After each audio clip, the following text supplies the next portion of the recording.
The Prime Minister and Minister of Finance taking the lead in debate on the mid-year budget, divulging a bit more details of where things stand on the fiscal front as his administration pushes towards the last few months to further ramp up revenue, put a tight squeeze on expenditure and further reduce the deficit. Carla Palmer has the story.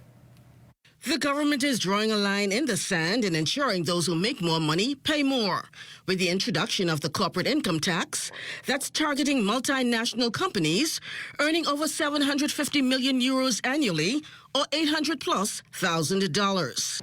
There are some who are angered by our approach. Some are angered by our approach. They're thinking, how dare we go after the elite?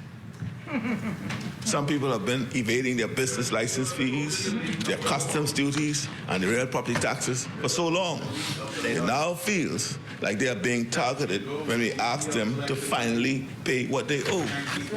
As the quote goes, when you are accustomed to privilege, when you are accustomed to privilege, equality feels like oppression. Prime Minister, the Honourable Philip Davis, says the goal is a revenue-generating mechanism. With a stated promise of no new taxes affecting the average Bahamian, he says the government will continue to enforce its collection strategy. As much as I'd like to live in a future in which many Bahamians own multinational companies, bringing in nearly $1 billion a year, we are not there yet as a country. So we can safely say that not a single Bahamian-owned venture will be directly affected by this tax. They know that. And through this tax, we hope to generate an additional $140 million per year in government revenue. The government is also looking to generate an additional $340 million in revenue this fiscal year from real property tax on homes valued over $300,000.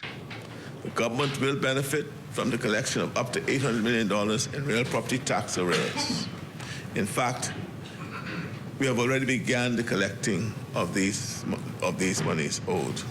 Prime Minister Davis says government spending continues to be under control. Revenues are reportedly up by $72.9 million compared to last year the same period. Gross domestic product rate is over 4%, and the net deficit of $258.7 million is continuing to decrease, to the extent he says the world is watching and taking notice. We are attracting investments from new regions like the Middle East and establishing relationships in new regions, expanding our financial services outreach to the Asian market, and fostering diplomatic ties with African nations. This is the most traction we've ever seen internationally, and we'll keep the momentum going.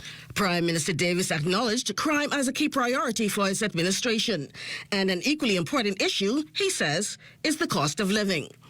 For the Bahamas Tonight, I'm Carla Palmer. Hi there, I'm Corval Pfeiffer. Thank you for watching our YouTube page. Be sure to like, comment, and subscribe for all things ZNS.